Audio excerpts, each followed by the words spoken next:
So, and look, the other thing is with the Queen's thing going around at the moment, this gives, and not just Australia, but this is giving governments all over the world a really good time to do two things. One, shut down any talk on anything that's disruptive to their government, and two, push through legislation under the radar of the media and everyone that they could.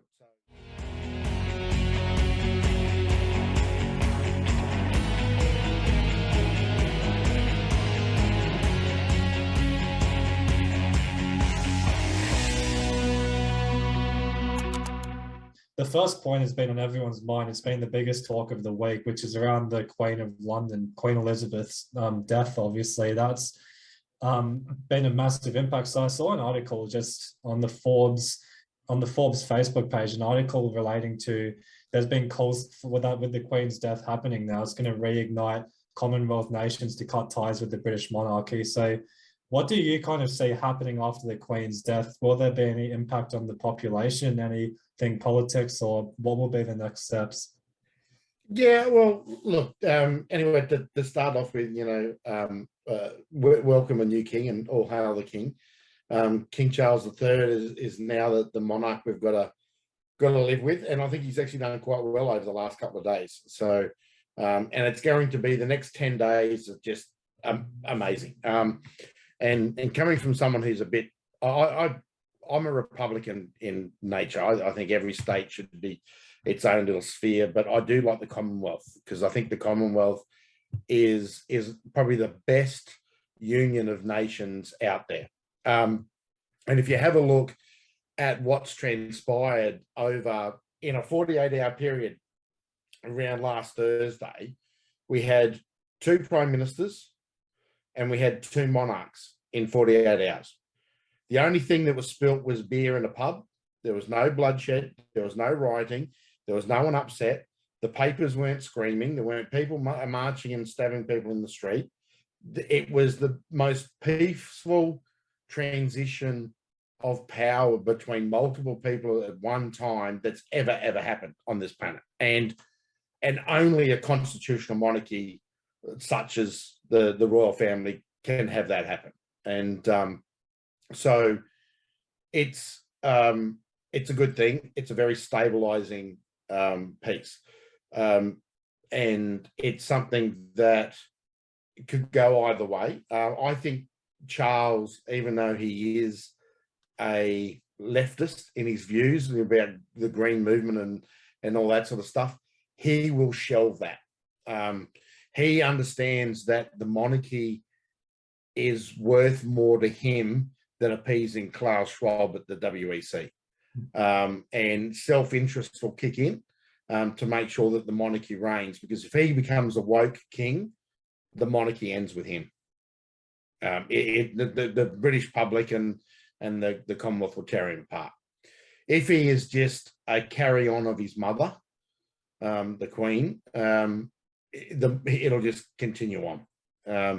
And William and Harry can go and have their bit, but they know that the business of the monarchy is better and bigger than appeasing some woke idiot in Europe. So that's pretty much where it is, where it's at. Yeah. So it doesn't signify any major move, something. It'll be more of a transition is how you see it. Yeah, I just think it'll be a smooth transition. As to your question before on, the people rattling sabers about, Australia become a republic and will other countries drop out of the Commonwealth, I can't see that happening. Australia at the moment has one of the highest regards for the monarchy than it's ever had. And that, plus to get a referendum up, it's going to be very hard. You need what's called a double majority. So you need a majority of the people, plus you need a majority of the states to be in favour from it. And that's in Australia, that's very hard to achieve. So then if you actually have a look what's happened over the last few years, countries have actually turned to and are wanting to join the Commonwealth. So that goes to show you that people see that the Commonwealth has a future, and that's Togo and Gabon in Africa. 2 African nations have applied to join the Commonwealth of Nations.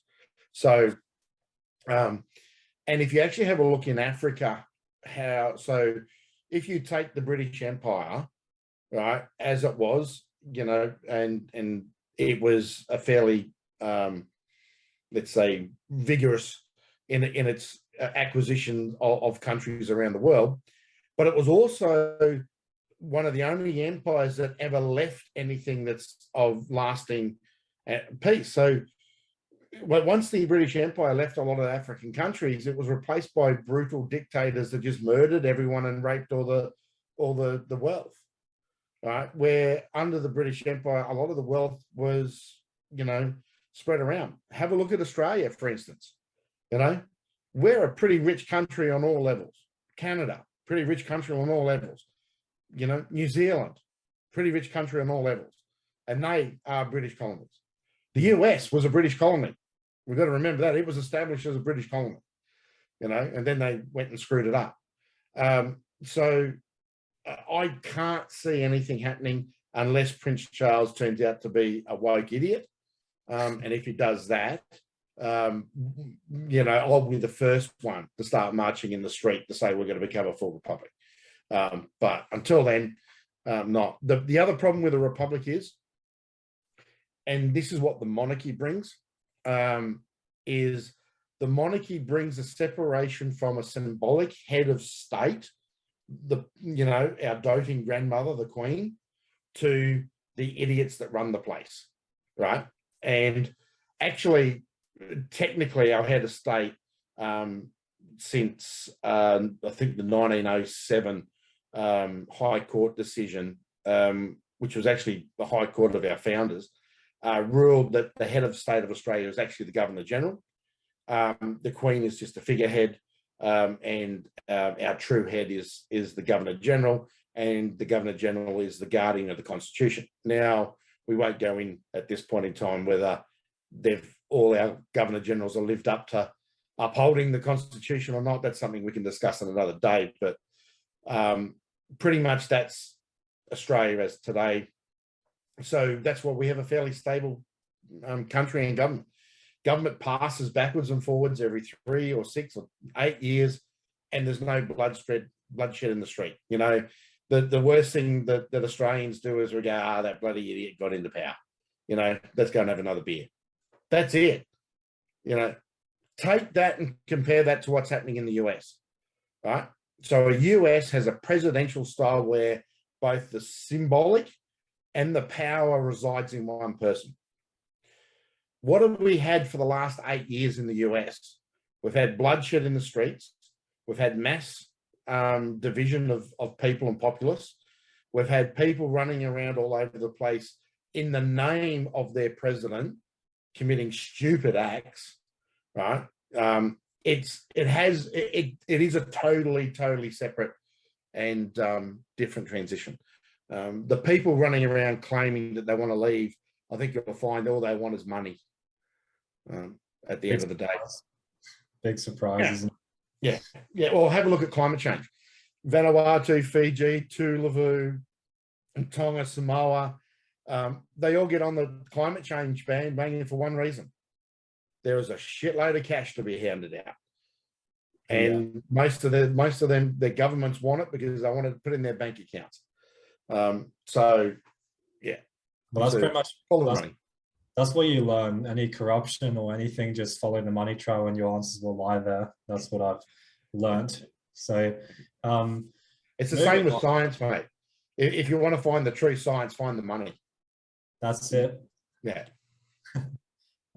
So, and look, the other thing is with the Queen's thing going around at the moment, this gives, and not just Australia, but this is giving governments all over the world a really good time to do two things. One, shut down any talk on anything that's disruptive to their government. And two, push through legislation under the radar of the media and everyone that they could. So last sitting week, and towards the end of that sitting week, when the Queen died, they pushed through the 43% in the Senate bill, the carbon. So that's now law.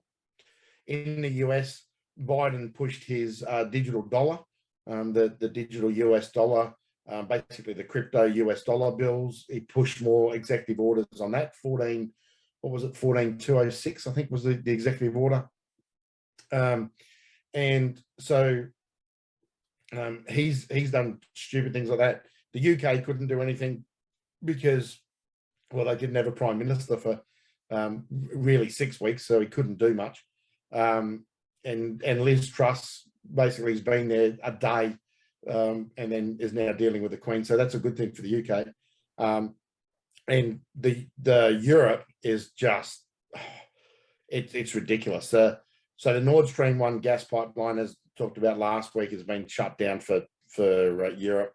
I was talking to some guys that have just come back from Europe, and they were, as I was saying, there was firewood shortages. They confirmed it, that their parents and that were struggling to get firewood. But the other problem is, with a lot of these homes in Europe now, is they don't have fireplaces and chimneys. So what's happening is one, you're probably going to see a lot of house fires. Two, you're going to see a lot of people freeze this coming winter, or a lot of people fled south, go to the warmer climes. So watch this space. The crap that they're pushing in Europe still is not going to be a good thing. But so that they're doing that under the cover of the Queen and the media's attentions elsewhere.